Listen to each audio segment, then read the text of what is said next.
we've taught and trained a whole group of people, right, on how to be.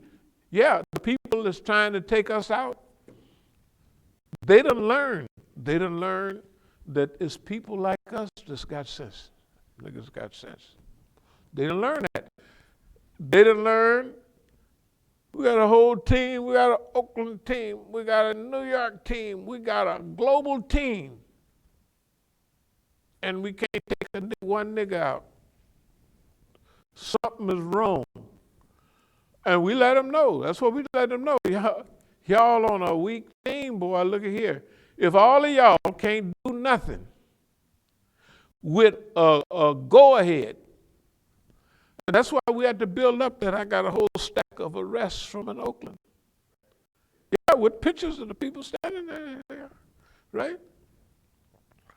You have to be patient to go through all of that. You have to be very patient. You can't be a crackpot and you can't let nobody, man, I wouldn't take that. I said, that's why you'd never be big. You wouldn't go nowhere. All the white man do is send a nigga to step on your shoes and you shoot him. Right? And at best, you get life in prison or something, you know, and all that. Yeah, because they're not thinking about, they're not focused. The only difference is all of these brothers, man. And these brothers, Ricky Ross and them, all these brothers you see in the 80s and the early 90s, that period killed that generation. It knocked them out. It knocked them out. The death rate in D.C. was 450 a year, something like that. They'd have charts in the newspaper where 7 and 8 people got slaughtered. All these buildings around here had rest in peace, nigga. Rest in peace, Charlie, rest in peace. They had them little beer bottles and everything full of, you know, little shrines everywhere. Everywhere. I'm talking about everywhere, all the time. And we didn't need no reminder about why we're here, you know. We know why we're here. We know that we don't have no ways of even thinking about getting tired or getting depressed. You can't get depressed. It's not possible. It's too much. It's every day. It's all the time. And then we are moving into the system is a victim of our approach, our attack. Remember, we're attacking them. We're accelerating, we're disturbing them, discombobulating them, right? We're sending them downhill. They are going downhill, bad and fast. Yeah, we're practicing the method, the process of discombobulation on the system. That's really happening. That is really happening, and it's right. And we're not quiet about it. We're 5, 10, 15 years ahead of time on predictions. And up to date. To the very date we're dealing with, we're right up to date. And if we didn't have 2 or 3 people come and try to help, it wouldn't make a difference. Why? Because if we stand still, and boss man is steady coming down, simple as that. It's just mathematics. He is going down. If we did say this 20, 30 years ago, it didn't sound the same. But when we say it now, it sounds different because there it is. You know, there it is. And we had to see, if we would have acted off what they wanted some years ago, just a few years ago, they would have defined us. Imam Musa did this, we had to protect that self, we had to, that's a lie. Now everybody know it. You mean you had Imam Musa arrested 8 or 10 times? Great. They wouldn't have to worry. As soon as I get out, I'd go right back to the same place. Say, here I am. Over and over again. right? Over and over again. And then we got a new script, we got a new arrest record, same thing. Over, the pattern is there. Did we know what we was doing? We knew exactly what we was doing. Because we know Boss Man. We know Boss Man better than he know us. And he ought to know us. Because if he had us from little penitentiary schools all the time, he had us taking psychiatric tests before we knew what we was doing. I mean, when we was not 8, 10, 12 years old. Yeah, by the time we was 12 years old, we were taking all those little blotter tests and all that. Yeah, all that stuff. Yeah, they was giving us that. I was 8 or 9, something like that. And they was over and over again. Not only that, but everything else. You know what I'm saying? Your pattern. And they test you to see what you're going to do and how you do it. And we knew what they think. And we used it.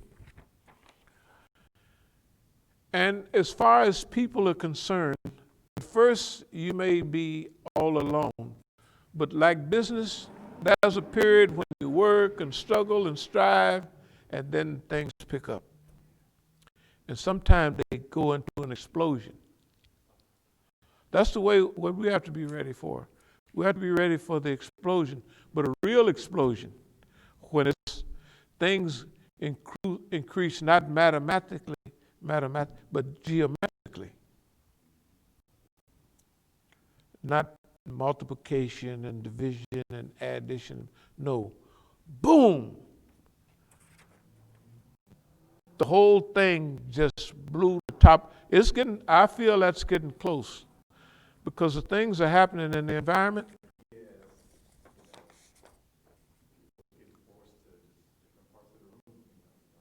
Yeah. Okay, let us review. I have to continue to train all the Negro encirclers. That means I'm training the people. The government got them on me, and I'm training them. Here's what the people are learning. First, they used to tell, this nigga won't last another month because we're going to use a 4, 5, 6 on him. You know, whatever and they do that, then it don't work. Wow, don't worry, we're going to have to. They don't tell people nothing anymore. They don't tell each group like they used to tell. Everybody used to know what each one is doing collectively. But now they don't do that anymore. Why? It's simple. If we tell them niggas that they done did this, it ain't no effect. They done did that, and no effect. The people over here done did da-da-da-da-da, and ain't no effect. They say they're going to begin to think that nigga or that group, those people are superhuman. Because if they done did da-da-da, ain't nobody else, you can't find it in history. Right? You can't find it nowhere. There's no record of anything like what's going on here.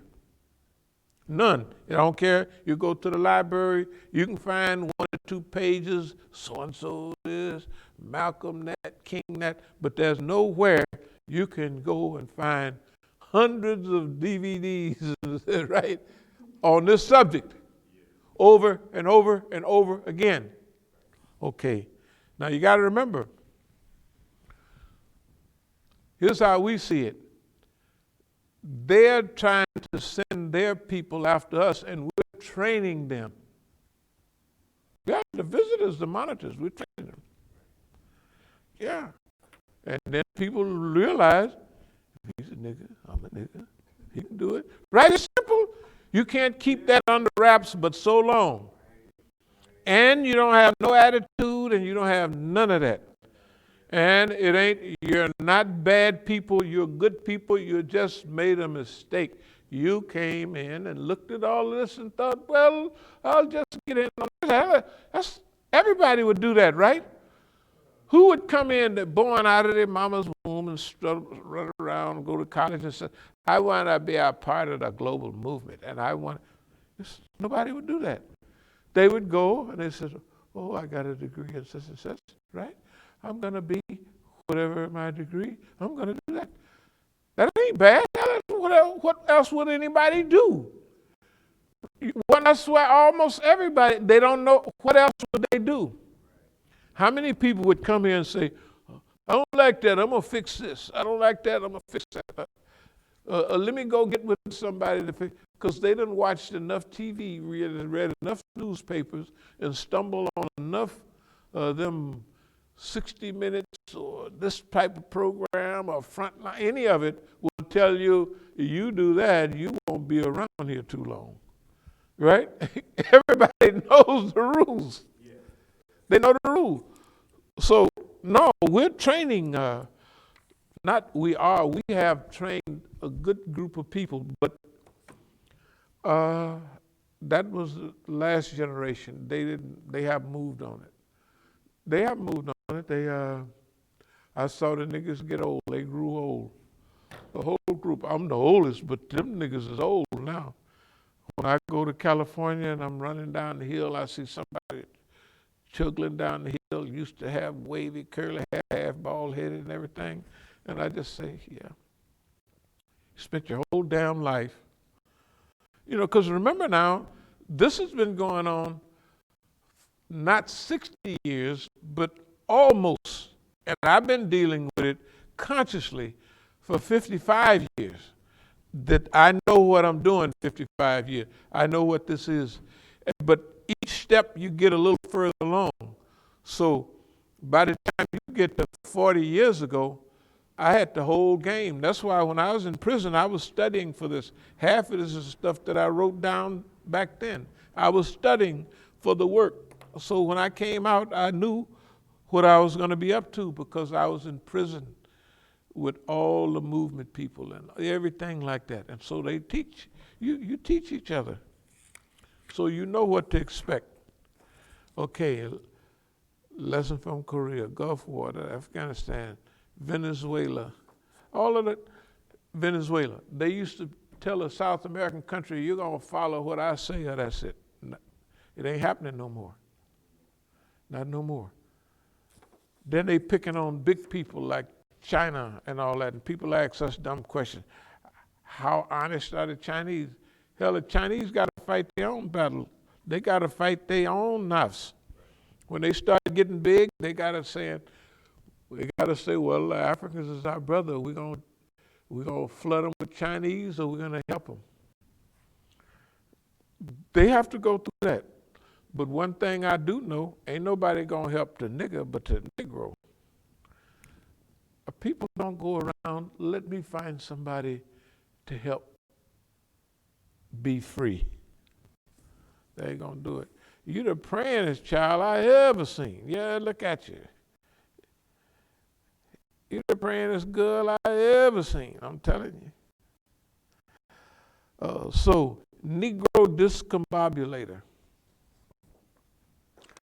Here's a quick thing about that. If we're here, somebody said something 3 weeks ago, oh, you had a song playing, you know, okay. No song, but listen to this. Just the day before, I'm just watching TV or watching the news, and they have that clip on. Don't cry for me, da da da da, right? And then, how many people could hook Donald Trump up with that? Can hook up the Nazis in Argentina? Eva Perón and what she was working toward, Juan Perón.